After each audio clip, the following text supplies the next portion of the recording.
الأسد، التميمة الرسمية لكأس أفريقيا المغرب 2025. من الأسد الأطلسي، أحد أبرز الرموز الوطنية في المغرب، وشخصية موحدة وذات قوة في مختلف أنحاء القارة الإفريقية.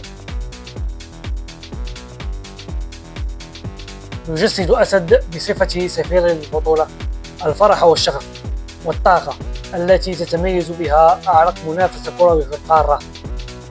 سيلعب أسد دورا رائدا في تعزيز تفاعل الجماهير داخل الملاعب وفي مناطق المشجعين، كما سيدعم الحملات التسويقية والترويجية عالميا. مع أسد ستكون التجربة لا تنسى، وستبقى هذه الكأس الإفريقية عالقة في أذهان الجماهير.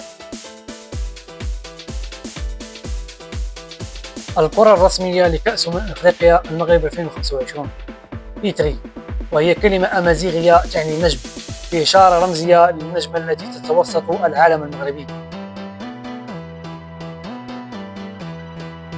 جاءت هذه القرى نتيجة تعاون بين الاتحاد الإفريقي لكرة القدم وشركة بوما للمستلزمات الرياضية، وجمع تصميمها بين الهوية الثقافية المغربية والتقنيات الحديثة في كرة القدم. استلهم شكلها من فن الزليج المغربي، كما تظهر فيها ألوان الأحمر والأخضر كألوان العلم المغربي. صممت الكرة بتكنولوجيا متطورة تضمن دقة أكبر في التمرير والتسديد وثباتا في الأداء أثناء المباريات. وبهذا لا تمثل كرة إيتري أداة لاعب فقط، بل تعكس روح البطولة وتحتفي بالثقافة المغربية وتاريخ كرة القدم الإفريقية.